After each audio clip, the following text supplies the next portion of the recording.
নমস্কার, দেখছেন কলকাতা টিভি। আপনাদের সঙ্গে রয়েছে আমি অভিক। শুরু করছি সংবাদ সারাদিন। হাইকোর্টে এসআইআর নিয়ে হাই ভোল্টেজ বৈঠক শেষ। রবিবার জেলার বিচারকদের সঙ্গে বৈঠকে নির্বাচন কমিশনের আধিকারিকরা।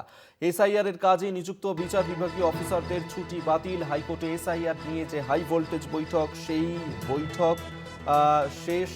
রবিবার জেলার বিচারকদের সঙ্গে বৈঠকে নির্বাচন কমিশন।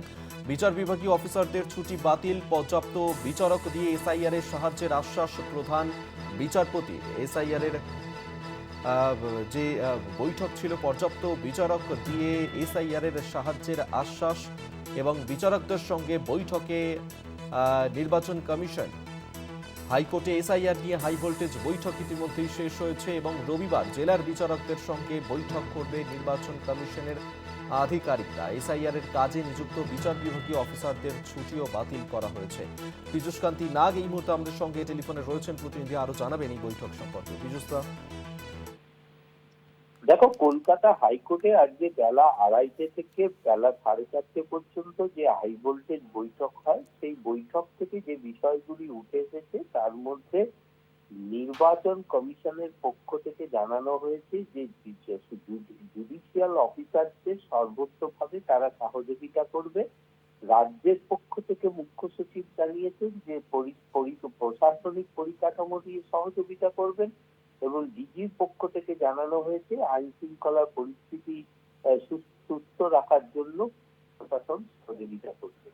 মূলত জেলা জজেদের থেকে যে জেলা বিচারক যারা রয়েছেন তারাই কিন্তু এই এসআইআর এর কাজ করবেন সিদ্ধান্ত নেওয়া হয়েছে এবং আগামীকাল সকাল থেকে কমিশনের আধিকারিকরা জেলা জজেদের কাছে পৌঁছবেন, বিভিন্ন জেলা জজের কাছে। সেই জেলার লজিক্যাল ডিসক্রিপেন্সি নিয়ে এখন যে বিচারাধীন যেগুলি পেন্ডিং রয়েছে সেই বিষয়গুলি তাদেরকে অবহিত করবেন এবং আগামীকাল থেকেই তাদের ট্রেনিং শুরু হয়ে যাবে, এমনটাই বৈঠকে সিদ্ধান্ত নেওয়া হয়েছে। এছাড়াও সূত্র মারফত যেটা জানা যাচ্ছে, প্রধান বিচারপতি প্রস্তাব দিয়েছেন তিনি 2 জন কলকাতা হাইকোর্টের সিটিং জাজকে নিয়ে একটি কমিটি গঠন করতে পারেন। সেই কমিটি এই সামগ্রিক এসআইআর বিষয়টি পর্যবেক্ষণ করবে। মূল বৈঠকের পরে আরেকটি বৈঠক হয়, সেই বৈঠকে মূলত প্রধান বিচারপতি এবং নির্বাচন কমিশনারের আধিকারিকদের সঙ্গে ভার্চুয়ালের মাধ্যমে জেলা জজেদের বৈঠক হয়।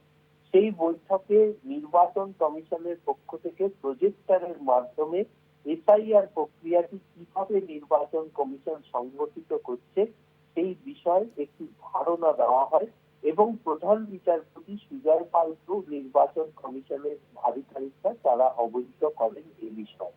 সুতরাং প্রাথমিকভাবে এসআইআর পদ্ধতি নিয়ে আজকে দ্বিতীয় বৈঠকে প্রধান বিচারপতির উপস্থিতিতেই জেলা বিচারকদের সঙ্গে ভার্চুয়ালের মাধ্যমে বিষয়টি নির্বাচন কমিশনের পক্ষ থেকে অবহিত করা হয়েছে।